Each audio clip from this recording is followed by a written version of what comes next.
శ్రీ భక్త రామదాస ధాన్య మందిరం ఖమ్మం జిల్లా నీలకొండపల్లి మండల కేంద్రంలో శ్రీ కంచి కామకోటి 70వ పీఠాధిపతి జగద్గురు శ్రీ శ్రీ శ్రీ శ్రీ శ్రీ శంకర విజయేంద్ర సరస్వతి స్వామి అనుగ్రహ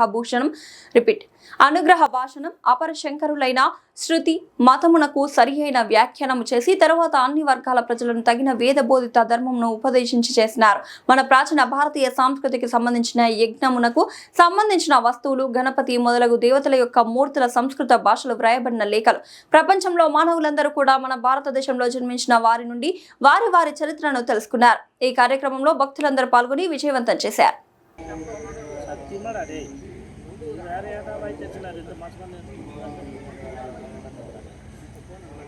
అప్పటి నుంచి వస్తున్న ఏకైక ధర్మము సనాతన ధర్మము.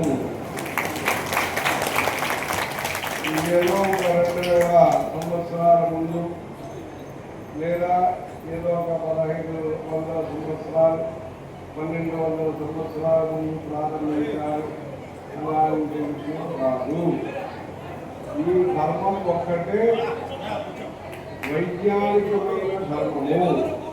ఈ ధర్మం ఒక్కటే అందరి కోసము ఆలోచిస్తున్న ఏకైక ధర్మము.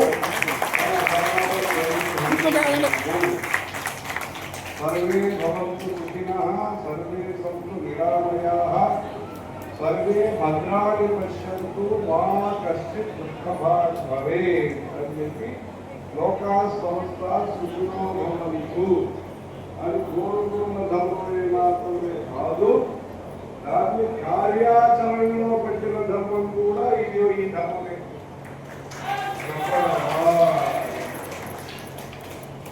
అలాంటి ధర్మం ద్వారా అందరికీ కళ్యాణం జరుగుతుంది. అని అన్ని కోరికలను వదిలేసి సర్వసంగ పరిత్యాగం, వేదాంత విజ్ఞాన సునిశ్చితార్థ అని ఇప్పుడు భగవంతుగా అలాంటి వేదాంతం కోసము సన్యాసం తీసుకుని వెళ్తారు.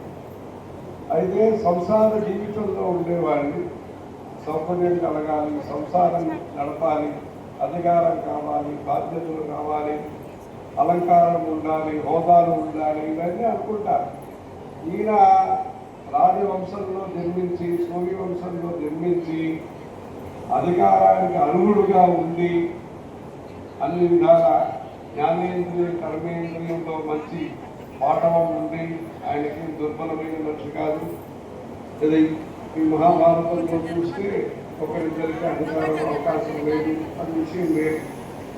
ఈ లోకము మంచిగా ఉండాలంటే దానికి సత్సంగం ఉండాలి, ధర్మ ప్రచారం జరగాలి. ఈ మహారాష్ట్రలో ఉన్న ఆ పుండరీకుడికి మంచి సంస్కారంగా తల్లిదండ్రులు చూసుకున్నారు. భగవంతుడు స్వయంగా వచ్చి దర్శనమిస్తున్నారు. వచ్చినారంటే వాళ్ళు వచ్చినప్పుడు తల్లిదండ్రులు పెద్ద వయసు వాళ్ళు. భగవంతుడు వచ్చిన వెంటనే 2 ఇటుకరాయిల్ని ఆయన ముందు పెట్టి, స్వామి ఈ పిల్లలకు వచ్చేస్తున్నాను, తల్లిదండ్రులు చూస్తూ వచ్చేస్తున్నాను. ఇంకా సంతోషమైంది భగవంతుడు. చెప్పి తర్వాత భగవంతుడు ఇలా పెట్టుకుని ఆయన దర్శనం ఇచ్చినారు. అది ఏం అర్థం అంటే సంసార సముద్రం సాగరం అనేది నన్ను నమ్ముకున్న వాళ్ళకి లోటు లేదు, లోపం లేదు, లోటు లేదు అని ఆయన చూపిస్తున్నారు. పాల్గొనండి అని చెప్పి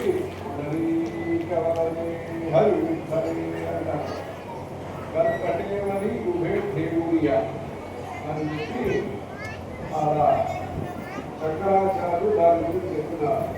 ప్రమాణం పవాభ్యై ఇదం మామకాన నికంప గలాభ్యాం ధృతో ఏన తస్మాత్ విధాతుడు వసతి ధృతో నాది కోశ మలపుర్మలింగం నదీ పాల్గొనకం శంకరాచార్యులు పాల్గొన అష్టకంలో చెప్పుకుంటున్నారు.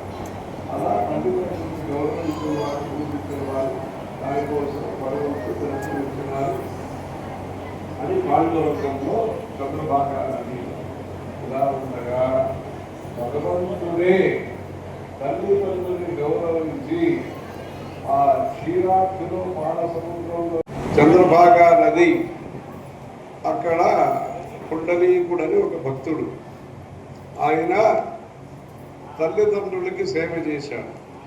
సేవ చేసినప్పుడు దానన్నీ కూడా సంతోషించి చూసి భగవంతుడు సంతోషించాడు. మన మాటలు ఏదైతే ఉన్నాయో భగవంతుడి ఉపదేశాలే వేదము. ఆ వేదంలో తల్లిదండ్రుల్ని గౌరవించండి అని చెప్పారు.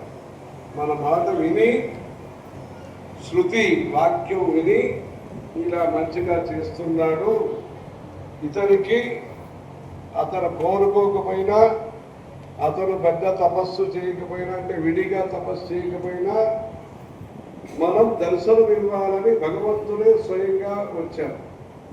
అంటే ఏ భగవంతుడి దర్శనం కోసము కోరుకుంటున్నారో, భగీరథ ప్రయత్నం చేస్తారో, పార్వతీదేవి తపస్సు చేసిందో, అనేక మహాత్ములు తపస్సు చేశారు, ఆ రాక్షసులు అందరూ కూడా తపస్సు చేశారు. తపస్సు చేస్తేనే ఆ భగవద్ దర్శనం దొరుకుతుంది. కొందరు మంచి వరాలను కోరుకున్నారు, కొందరు ఏదో రకమైన వరాలను కోరుకున్నారు. అంటే మంచి వ్యక్తిగా ఉంటే మంచి వరాలని కోరుకుంటారు. కుంభకర్ణుడు ఏం కావాలనుకున్నాడు? దేవతలే ఈ దేశంలో ఉండకూడదు అనుకున్నాడు.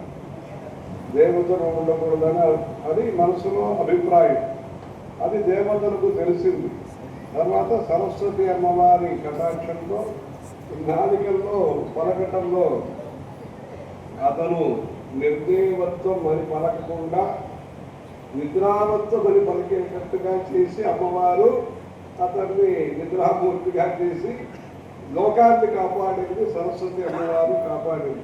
లేకపోతే దేవతలు ఉండకూడదని, దేవతలు ఉంటేనే మంచి వర్షము, మంచి ఆరోగ్యము, అశ్విని దేవతలు, ఇంద్రుడు, ఇట్లా దేవతలన్నీ వేదంలో ఏ దేవతలు చెప్తారో వారి అనుగ్రహ ఆశీస్సులు ఉంటే మనకు మంచిది జరుగుతుంది. అతని సంకల్పం సరైన సంకల్పం కాదు, మంచి ఆలోచన కాదు. అందుకని సరస్వతి అమ్మవారు నాలికల్లో మార్పు తీసుకొచ్చి నిద్రావత్వం అన్నారు. అంటే భగవంతుడు సరే నిద్రపోతూ ఉందని చెప్పారు. కుంభకర్ణుడు నిద్ర ఎక్కువ పోయే వాళ్ళకి కుంభకర్ణుడు అంటారు. అలా అయిపోయింది. తర్వాత రాక్షసుడు రావణాసుడు ఆయన ఏం చేశాడు? ఎవరి చేత